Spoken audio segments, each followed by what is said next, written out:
Hola, esta es la primera transmisión de Líder Podcast. Nos encontramos aquí con Andrés Salas, psicólogo y magíster en filosofía. Yo soy Tomás Bellman, simple estudiante, en conjunto con Andrés. Pero no tan simple. Ah, ya, tranquilidad, no es para tanto tampoco. Eh, en, en un principio este proyecto se creó gracias a la ayuda de la conexión con Andrés en busca de tener un proyecto sobre filosofía o sobre el mero hecho de compartir ideas. Humanidades. Claro, como administrar o darle la vuelta a la idea de las humanidades y al mundo que se ha perdido un poco en las universidades, Sí, o el espíritu de las humanidades como tal. claro, como esa discusión un poco más meditada. Claro, No mayor, solamente al fragor de alguna contingencia o algo. con mayor análisis. Claro. Sí. O tratando de llegar un poco más profundo. Ujú. Bueno, este proyecto logró ser concretado. Recibimos fondos de parte de la Universidad Adolfo Ibáñez. No representamos directamente la opinión ni a la institución, pero agradecemos por supuesto su apoyo en la hora de realizar este proyecto. En primer lugar, yendo al tiro el tema. Sí, vamos. ¿Cómo se puede explicar de lo que vamos a hablar hoy, que es de esta especie de polarización política que hay en Chile, tanto a nivel digital como normal en la vida física? Ya, bueno, yo no sé cómo se podría explicar. Yo creo que tenemos que ir dando ideas, ¿cierto? Un poco como lo que hablábamos antes, de que permitan arrojar como alguna luz del tema. Por ejemplo, en esta fanpage que uno tiene siempre de medios informativos como puede ser CNN o Radio Bio Bio, por ejemplo, a propósito de esta especie como de rebeldía, digamos, del general que le pide la renuncia y no quiere renunciar, Bien, o sí, claro. la muerte, por ejemplo, del comunero, qué sé yo. Ahí la gente reacciona ante la situación. Claro, uno va viendo los comentarios hacia abajo de la noticia y la gente se tilda entre sí de fachos y de comunistas o de capitalistas versus socialistas Claro. o de individualistas versus colectivistas y aparecen un montón de conceptos y uno no sabe qué es lo que está queriendo decir la gente, porque está todo mezclado con garabatos además y que parece como una especie de catarsis violenta. Eso a mí por lo menos me llama mucho la atención y yo creo que es un fenómeno que es digno por lo menos de ser analizado. Yo lo primero que preguntaría es por qué los medios dan tribuna, digamos, A ese tipo de situación. Claro, ¿por qué festinan en el fondo como con cualquier tipo de comentario que quiera hacer cualquier persona sobre cualquier otra persona, digamos? ¿Qué es lo que ganan los medios respecto de eso? ¿O es el puro morbo? ¿Y qué cosa es el morbo? Y se multiplican las cosas. Justamente ahora, hoy día estamos hablando de este tema de que pareciera que el Internet, por alguna razón desconocida, como que le está dando el poder a la gente de opinar sobre lo que quiere, cuando quiere, y creen estar siempre en lo correcto. Pero pero ¿hasta dónde eso? ¿Cuál es el límite para decir lo que uno quiere? Porque cuando la gente habla, no siempre habla voluntariamente. Uno tiene exabruptos también. Claro, a nivel inconsciente. Uno a veces habla un poco como desde el estómago, ¿no? En el sentido de que involuntariamente a uno se le salen frases, uno dice cosas que después se arrepiente, o uno se enreda o dice cosas que no quiso decir. Entonces, a mí me parece que dar tanto espacio a decir cualquier tipo de opinión y más encima seguir comentándose entre sí y con un tono cada vez más agresivo en el fondo, no sirve de nada. Derechamente pienso que no sirve de nada porque no genera nada. Es que igual desde cierto punto de vista, por lo menos cuando lo pienso yo, es peligroso no permitir ese tipo de expresión. ¿En qué sentido es peligroso a pesar de que sea inútil? Que es que, por ejemplo, si tuviéramos... O sea, no sé si es estrictamente inútil. No, claro, pero por ejemplo en el mundo de las redes sociales... Pero yo no he visto que salga nada bueno de ahí. En el mundo de las redes sociales como tal, usualmente hay muchas discusiones. Y de hecho, si nos pusiéramos a eliminar todas las discusiones que hay en las redes sociales, habrían muy poco de contenido en las redes como tal. Pero es un problema atacar al tipo de libertad que se puede tener en el mundo del Internet, porque a pesar de que se hagan ese tipo de comentarios, como, ¿no es cierto?, que le digan a alguien facho comunista como una especie de etiqueta o de ataque, y que no tiene como... Claro, pero es que estos son medios de información. Tienen un rol. Tienen un papel que cumplir en la sociedad, que es una cierta imparcialidad, una veracidad. Dar información a la gente. Claro, dar información fidedigna, digamos, y a tiempo, etcétera, etcétera. Todo lo mejor que puede ser en el fondo un periodista. Entonces, de ellos uno espera que no se presten para como la bestialidad que sale propia de uno, si no es que uno esté en una especie de Olimpo ahí intelectual. Todos podemos llegar a pecar en algún momento de decir cualquier pachotada. Claro, Pero es distinto a las redes sociales. Yo no es que esté cuestionando la propia libertad de expresión, pero Ujú. una cosa son las que yo pueda decir cualquier cosa en mi propio Facebook o en un Twitter, qué sé yo, y otra es que hayan 400 comentarios tratando Destruirse. o de comunistas, porque la Mónica Rincón, Daniel Matamala, todo termina siendo comunista. O cualquier, en el fondo, opinión que vaya, no sé, pues en contra de lo que se está diciendo, de inmediato se desperfila.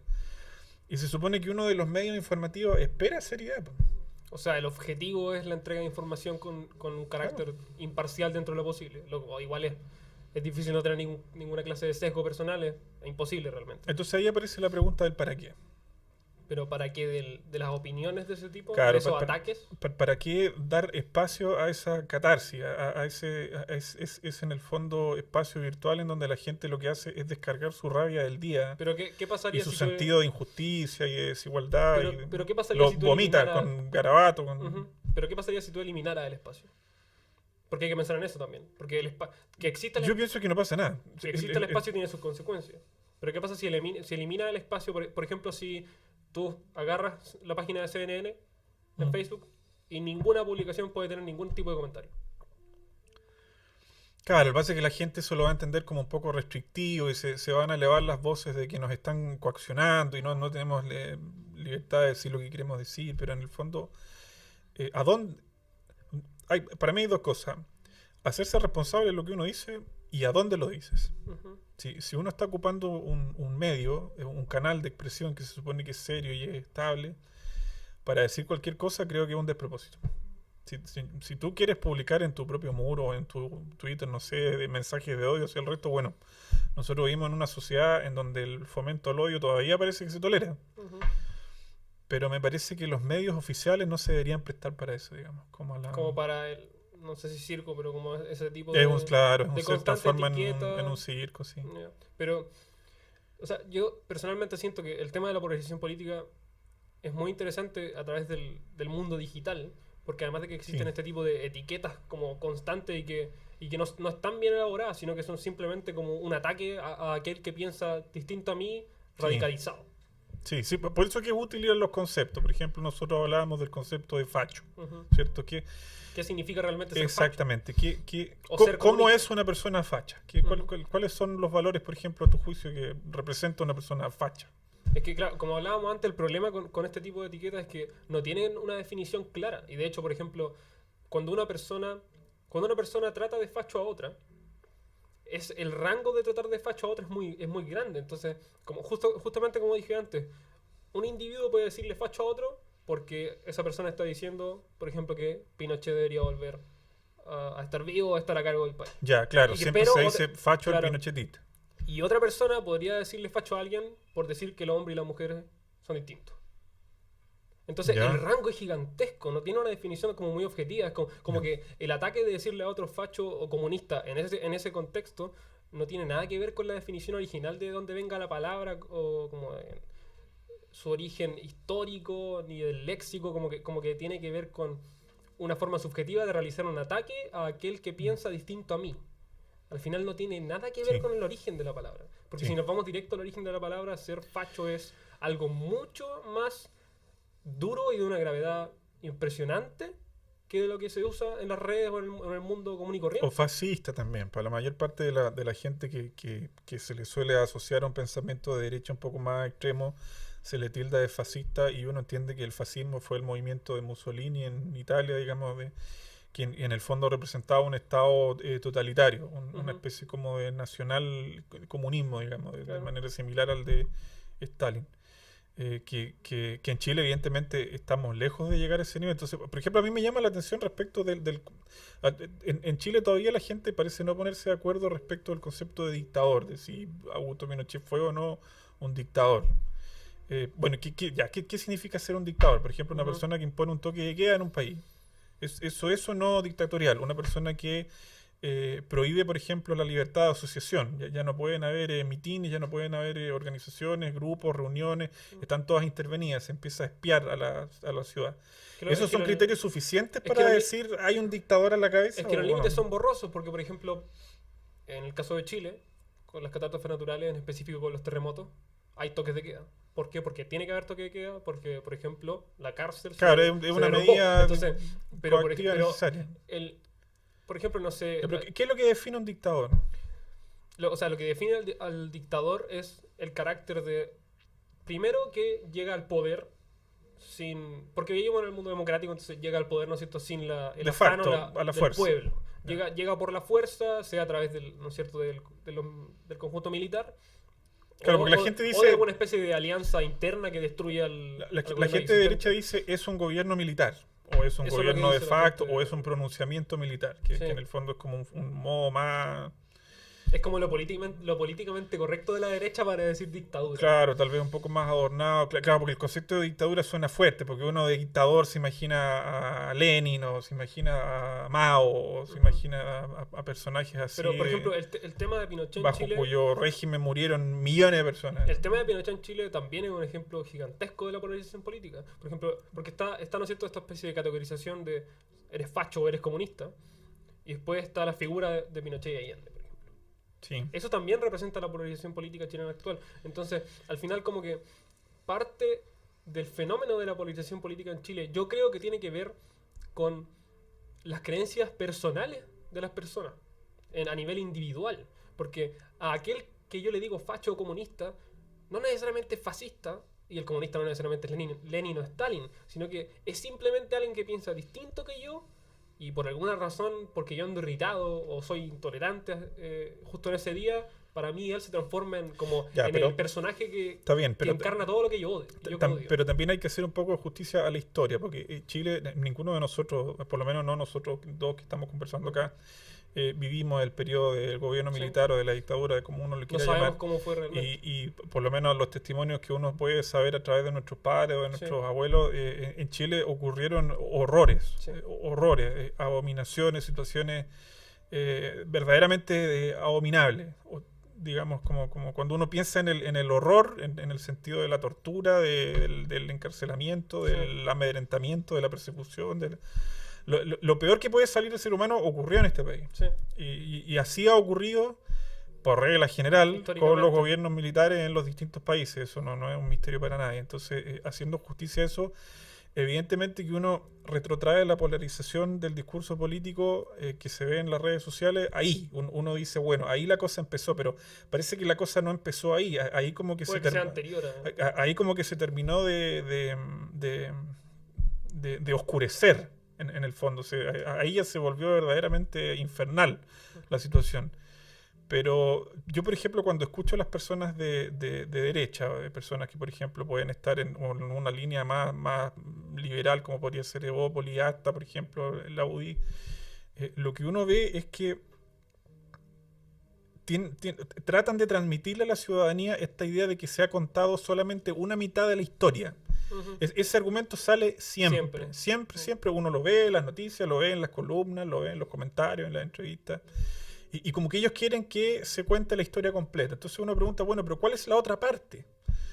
¿Cuál es la otra parte que no nos han contado? ¿Cierto? Bueno, el argumento típico, clásico, como que trata de justificar la dictadura, son las supuestas evoluciones económicas durante el periodo. Como que claro, las malas decisiones de Allende. Ese es el clásico argumento como de, no, es que esto sucedió porque levantó a Chile. Claro. Por ejemplo, no sé, yo he escuchado discursos de Allende, y he escuchado discursos de Allende que era un hombre con mucha capacidad de oratoria, de lo mismo que, por ejemplo, Fidel Castro. Pero hay discursos de Salvador Allende en donde directamente él se dirige a como esta parte de Chile, como mi pueblo, los que están con los míos, y es un presidente que uno lo podía ver con un fusil. Entonces yo digo, ¿en qué cabeza cabe que un presidente ande con un fusil? Como primera cosa, digamos. Lo que pasa ahí, lo que yo creo que sucede mucho es que, de nuevo... más allá de todas las buenas ideas que haya podido tener, en general, desde la reforma, etcétera, de educación, de salud, que impulsó, que más o menos son conocidas por todos, aunque uno no conozca el detalle político o administrativo de lo que sucedió. Pero, uno sabe que era lo que pretendía Allende en el fondo. Algo característico del fenómeno de la tiranía, que conduce a la polarización política, es que yo digo esto las tiranías de ambos lados pensando si esa es la parte que la derecha quiere que nosotros conozcamos. Eso es lo que me pregunto. Si Sí. esa es la parte de la historia que no está bien contada, Es que la culpa de los allendistas. el problema es el siguiente.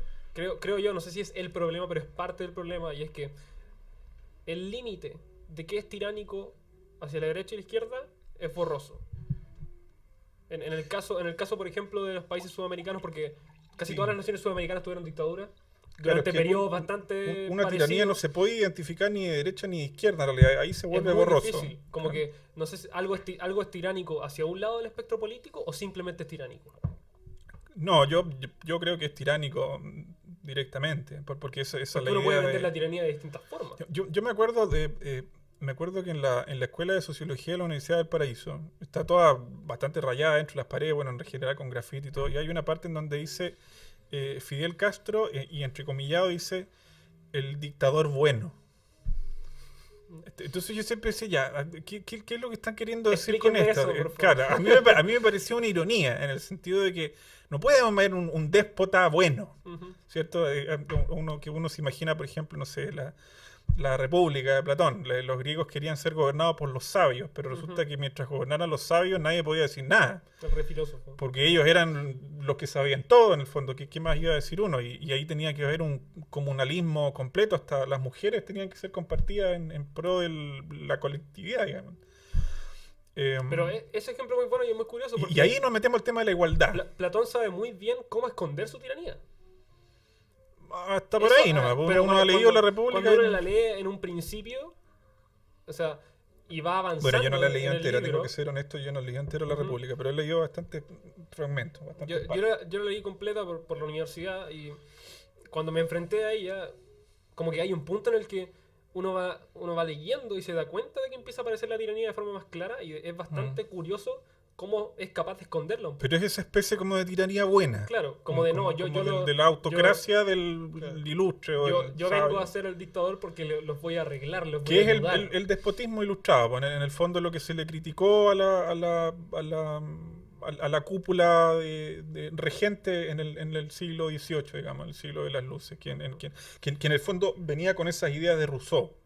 Venía con esas ideas de que hay una especie de contrato que todos hemos firmado de manera Sí. inconsciente en la sociedad y que en el fondo, y después con el positivismo uno sabe que aparece la idea de que la sociedad tiene que ser administrada de manera racional, igual que una fábrica.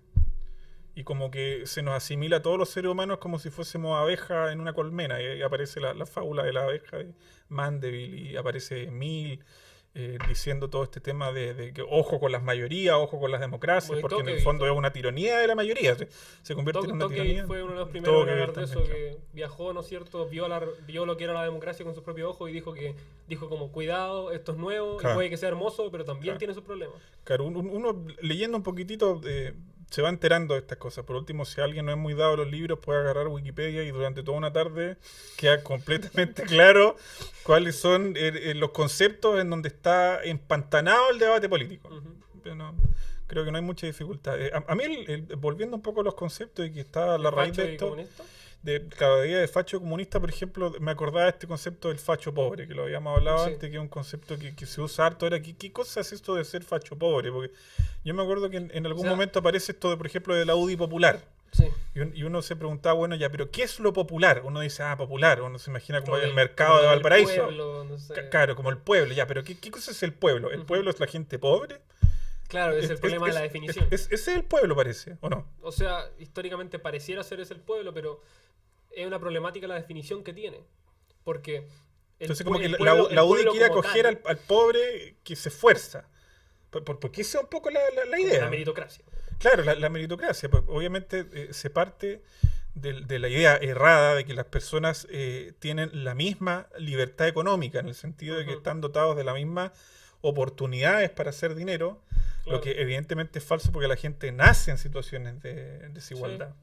Entonces, estudian en distintos colegios, No, se y si- crían de distintas Y formas. si nos ponemos Entonces, más- la sociedad más está bien agudos todavía- estratificada en capas y eso Y si parece nos ponemos ser- más agudos todavía, está bien documentado que el mayor predictor de que a través de las generaciones se mantengan los niveles socioeconómicos es el coeficiente intelectual. Claro. La cosa es que el mercado no funcionó.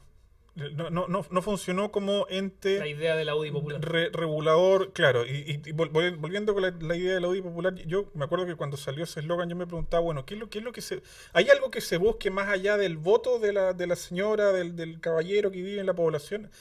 ¿Hay algo más de fondo ahí? Como si realmente quieren cambiar algo. Claro, hay una idea de inclusión, hay una idea de avanzar hacia la igualdad. ¿O de qué se trata? Y ahí volvemos a la idea del facho pobre, que por ejemplo a esta diputada, la famosa diputada Flores, que a él le han dado harta tribuna porque ella defiende a rajatabla, qué sé yo, a Pinochet, y que salió diciendo que Pinochet no era dictador, ¿te acuerdas en la conversación que tuvo con Matamala? O sea, usualmente a ella le dicen que que es facho pobre sí, porque... usualmente a la persona que se le etiqueta de facho pobre es porque es una persona que no representa el estrato socioeconómico extremo de abundancia y se otorga o etiqueta a sí mismo como que viene de una clase social más baja en términos socioeconómicos. Pero es de derecha. Claro, eso supuestamente y después como facho que olvida sus raíces, uno tendría que decir algo así, claro, pero que también, se pone snob. Pero también es extraño eso, porque ¿por qué una persona de nivel bajo socioeconómico, o sea, perdón, de bajo nivel socioeconómico, tendría que ser de izquierda? No, claro, no tiene nada que ver. O sea, no necesariamente tiene que haber una relación entre... Probablemente hay una relación entre el nivel socioeconómico y las posturas políticas, pero ¿por qué tendría que ser siempre Mira, así? yo tengo la experiencia de haber trabajado en poblaciones durante por lo menos 4 años o 5 años, en poblaciones etiquetadas como vulnerables por el municipio de Valparaíso por lo menos, y lo que veía en las conversaciones cotidianas con la gente era más una tendencia hacia las campañas que promovía la derecha que de la izquierda. Yeah. Yo estoy seguro que la mayor parte de los votos de Piñera sale de los cerros acá. Sí. Eso parece ser un hecho, en el fondo. Y uno se pregunta por qué. Entonces yo le preguntaba a la gente, pero ¿usted por qué va a votar por Piñera? Y me decía, bueno, porque con él va a haber más trabajo. O él tiene mucha plata, entonces ya ¿para qué va a robar? No va a querer robar. Entonces hay también como una cierta ingenuidad, pero que tampoco es tan ingenua. En el fondo uno dice, bueno, este es un tipo que es empresario, que le fue bien, que tiene estudio, entonces bueno, va a favorecer el trabajo. ¿Y qué es lo que la gente quiere? Trabajo, porque la gente quiere seguridad. Sí. Quiere La gente sentirse quiere estable, quiere sentirse tranquila, quiere sentirse en confianza. Entonces, poder vivir en paz un rato, aunque sea. Un gobierno que te promete mano dura contra la delincuencia, que te promete seguridad previsional, que te promete esos son los predictores trabajo. son los predictores más importantes para ser presidente de la República. Claro. Entonces se van perdiendo un poco las ideas de fondo. Es que al final el análisis de parte de la gente tampoco es muy grande. Es como, ok, Piñera, trabajo. Entonces, claro. Es como, claro. Es una especie de correlación rápida sin ningún análisis de fondo. Ya, ¿y cómo se cambia eso? Si uno tuviera que pensar en vías de mejoramiento. Ese problema también expresa el tema de la polarización política, porque pasa mucho en Sudamérica como fenómeno que cuando el pueblo, diciendo pueblo como toda la gente, no como el tema de la gente que no tiene dinero, se decepciona de una parte del espectro político, siempre elige al otro. Como que Sudamérica tiene una especie de tradición de que si pasan 8 años de mala izquierda, que venga a la derecha. Sí, se cambia de bando. Pero yo creo... Pero Chile todavía no ha llegado a la situación y me parece que ya no va a llegar a la coyuntura histórica como la que ocurrió en Brasil, porque en Brasil uno ve desde afuera, obviamente, una sociedad tan desmembrada por la corrupción, tan hecha a pedazos desde el fondo, que en algún minuto sintomáticamente va a salir una persona con un discurso derechamente de odio, en el fondo con un discurso que... no tiene ese cuidado de sí, los derechos humanos, sí, no, hasta por ahí nomás. Y yo estoy seguro que acá hay mucha gente en Chile, no me atrevería a decir nombres, pero yo creo que hay mucha gente en Chile de derecha que habla de los derechos humanos porque siente que tiene que estar a favor de los derechos humanos, pero en una conversación tomándose un trago tal vez te va a decir, ¿sabes qué? Mejor mándelo todo a una isla. Y algunos más extremos te van a decir, ¿sabes qué? Mejor mátenlo. Claro, yo apuesto en mi cabeza que hay gente que si tú le empiezas a escarbar un poquitito más y que te diga verdaderamente lo que siente, van a estar a favor del exterminio, van a estar a favor del exilio. Porque hay una facción extremista de personas que uno podría decir, bueno, quizás tienen problemas psicológicos, quizás fue por cómo las criaron, no sé cuál sea la causa. Pero la gente un poco se esconde detrás de esta capa como invulnerable de los derechos humanos, como que no los puede tocar. Entonces alguien dice, no, son irrenunciables. Popularmente la idea de los derechos humanos es el axioma que sostiene es que la más somos seres humanos. Es la más universal de todas. Y de hecho es discutible, hay diferentes teorías sobre cómo funciona. Pero tú te das cuenta que el Brasil ejemplifica que cuando un país queda hecho pedazo, hasta los derechos humanos, que son los más inalienables de todos, pasan a un segundo plano, porque la gente quiere orden, y va a querer orden a la fuerza. Sí. Así sea que haya que expropiar, exiliar, hacer desaparecer, etcétera. Ya, pero por ejemplo eso es un problema porque dentro del fenómeno de la polarización política a nivel histórico, pareciera que hay muy pocas naciones o lugares geográficos del mundo que se salvan de tener en algún momento una tiranía. Entonces eso es porque... O por lo menos a lo largo de la historia, claro. Porque alguien no logra responder, porque no hay sistemas políticos que correspondan al tiempo, o porque tal vez es un fenómeno natural que en algún momento aparezca No, yo no creo que tenga nada de natural. Porque yo creo que es es sintomático. Es sintomático como del... Es contingente al contexto histórico. Sí, al desmembramiento de valores y de ideales que unifiquen a la sociedad. Pero por lo mismo, por ejemplo, algo que en algún minuto eso lo hacía la iglesia, ahora la iglesia ya no tiene nada de fuerza no poder, para dar una agenda, sí. en el fondo. Pero, por ejemplo, algo que yo creo que suele caracterizar o como que puede explicar un poco el fenómeno de la polarización es que la gente de izquierda y la gente de derecha valora distintas cosas dentro de sus sistemas de creencia. La gente de izquierda, ¿no es cierto?, ¿qué valora? Romper las barreras, que exista un cambio sistemático de todos los problemas que tenemos y rápido. Y la gente de derecha te dice, no, calma, hay cosas que no podemos eliminar porque es lo que nos ha llevado hasta donde estamos ahora. Entonces como que el choque pareciera ser porque alguien quiere cambiar, otra persona quiere que lo que está se quede. Sí. Y no hay una conversación sincera sobre cuál sería la verdadera solución al problema, sino que simplemente es como de nuevo, facho y comunista, es como, ok, tú quieres cambiar todo de raíz, eres comunista, tú quieres que todo siga siendo más o menos igual porque estamos entre comillas bien, eres facho. Yo creo que como primera medida, y esto evidentemente lo que voy a decir va a sonar como de un pensamiento de derecha, pero para mí la primera medida estándar es la desaparición progresiva del Estado, porque en el fondo el concepto de Estado representa una autoridad impersonal, coactiva, que tiene uso de la fuerza, que tiene uso discrecional de ciertos fondos, del erario público. ¿Como desaparición del Estado en el sentido de que todo sea de carácter privado? No es que se vaya borrando la frontera entre lo público y entre lo privado, pero me parece a mí que la figura del Estado tiene que ir perdiendo fuerza en una sociedad que se va volviendo cada vez más autoorganizada. Yo las sociedades del futuro me las imagino como sociedades cada vez más celulares, porque ni siquiera uno puede hablar de sociedad en el plano del humano, uno habla de sociedades de primates. Perfecto, porque ahí todos los monos viven juntos y en el caso de los chimpancés manda el más violento, en el caso de los bonobos manda las mujeres porque ya tienen un matriarcado y que por lo general son más bondadosos, son más ecuánimes, etcétera. Y el ser humano tiene un poco de chimpancé y tiene un poco de bonobo. Sí. Eso es lo que nos dicen los primatólogos hoy en día, ¿cierto? Somos una especie de híbrido de esos dos simios, hasta donde yo entiendo. Entonces, a mí me parece que la evolución ha ido, no sé si tiene una dirección, pero parece mostrar una tendencia hacia el individualismo, no hacia el colectivismo. Entonces, que era lo que yo te decía hace un rato fuera de cámara, colectivo. De que, claro, y a medida que estaba, por ejemplo, que uno lea Hayek, que Premio Nobel de Economía en el 76, uno se va convenciendo de los errores del socialismo, por ejemplo. Porque uno cuando piensa en el socialismo, uno dice, claro, el socialismo de igualdad, de libertad, fraternidad, más cercano a los derechos, más cercano a los problemas sociales de la gente. Claro, pero Stalin mataba a todos sus amigos cercanos. Claro, que tenían demasiada información. Pero y el socialismo tiene una idea de libertad, que es la libertad como libertad hasta el punto en que la colectividad funcione. Claro. Y por eso que en el fondo la derecha, o en general los movimientos liberales, el liberalismo económico, el liberalismo político, lo que buscan es priorizar lo privado, porque en el ámbito privado es donde el ser humano tiene verdadera libertad. Sí, pero, por ejemplo, yo tengo como un problema con la idea de que yo no es que esté de acuerdo que todo se tenga que ir volviendo privado, para nada. No, pero, para nada. Por ejemplo, yo tengo un problema con el tema de la idea de la desaparición del Estado. ¿Por qué? Porque estoy de acuerdo con la idea del proceso de individuación. Pareciera ser que ese es el camino, pero al mismo tiempo el ser humano tiene mecanismos de carácter evolutivo que son tribales. Sí. Y que parecieran necesitar... Que era lo que tú decías del inconsciente colectivo. De la figura de un jerárquica de algún tipo de mandato. Porque es como... A mí personalmente me parece que la idea de la individuación total... Para nuestra auditoria hay que decir en un minuto qué estamos entendiendo por inconsciente colectivo, ¿cierto? Bueno, sí.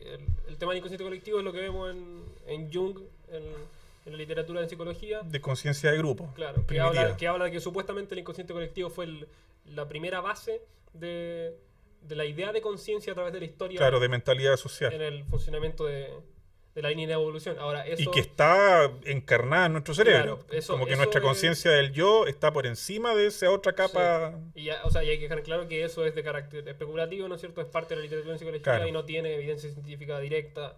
Y que o de tal hecho, vez tiene, no la conocemos directamente. Claro, es pero todo indirecto. Claro. Y probablemente si tiene muy poca. Pero el tema... Pero lo que sí es cierto es que hay algo de tribal. Sí, pero es que de hecho ser humano, los mecanismos de supervivencia del ser humano son individuales, pero cuando son en grupos son tribales. O sea, si es que tú tomas a dos grupos, por ejemplo... Bueno, eso es lo que estudia la psicología social. Claro, de expresiones políticas extremas. ¿Cómo cambian los individuos dentro de los grupos? ¿Qué pasa si agarra a dos grupos de expresiones políticas extremas y los lanza en una especie de conflicto en la que no tienen de otra que atacarse?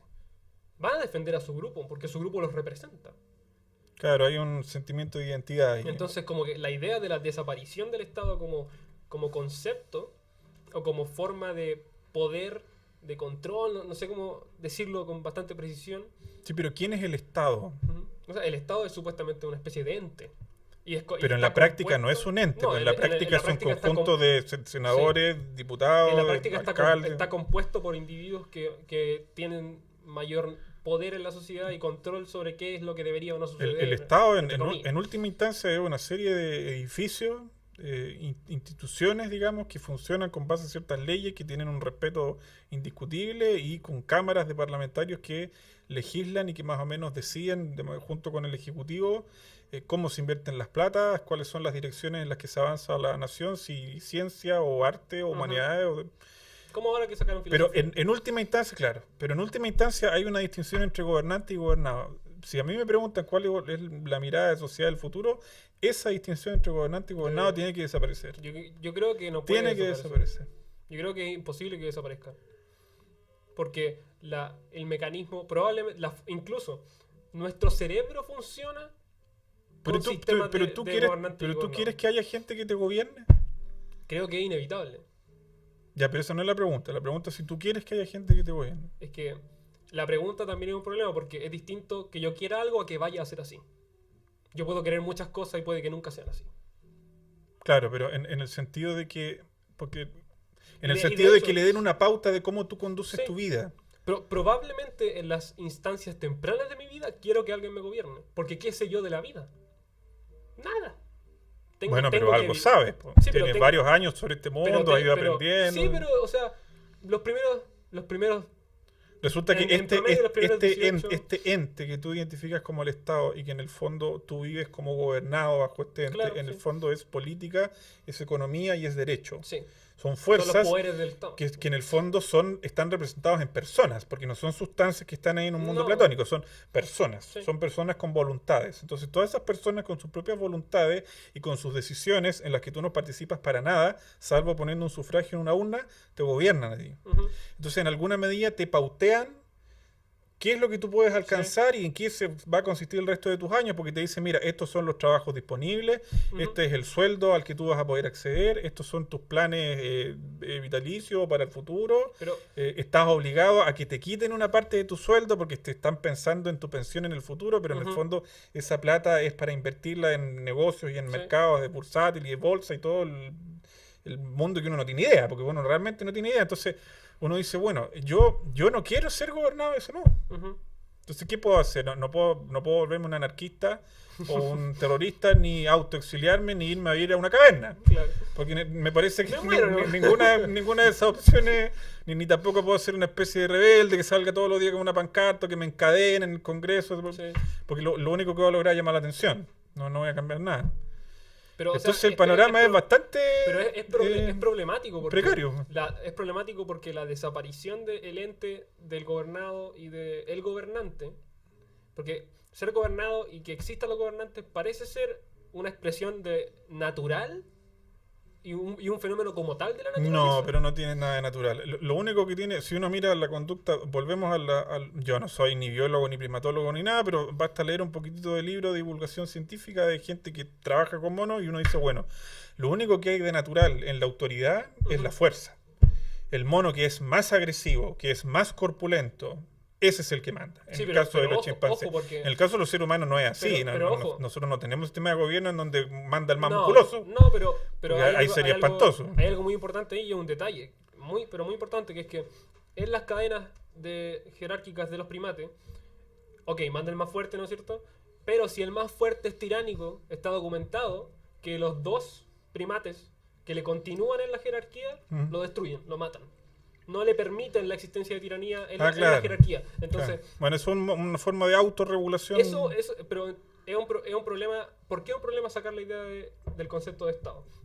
Porque O sea que tú más bien estás apuntando a la idea de que es inevitable la jerarquía entre los Sí. seres humanos. Yo no sé si sea inevitable. Yo creo que es el modelo social al cual nos hemos acostumbrado a pensar a lo largo de la historia, pero no sé si sea pero inevitable. ¿por qué modelo Yo social? por último, a nivel literario, me puedo imaginar una sociedad completamente horizontal, digamos, sin una estructura Sí. verticalizada, el que está en la cúspide y el otro que es como la especie de abejita obrera, no sé. Sí, digamos. claro.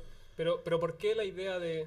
Porque ahí aparece el tema de la división del trabajo, también la división del trabajo es un espanto, y yo espero que se arregle gracias a la mecanización, gracias a la tecnología, que en algún minuto de todos los trabajos que nadie quiere hacer, lo haga un robot? como sacar la basura o limpiar, qué sé yo, las alcantarillas o de, no sé, talar los bosques, todos los trabajos que demanden un esfuerzo físico agobiante, agotador o que resulten repugnantes a los sentidos, todos los trabajos que nadie quiere hacer, que lo hagan las máquinas. O sea, a mí no se me ocurre otra manera mejor que solventar un poquitito la desgracia que padece gente que no tiene más oportunidades que esa en realidad.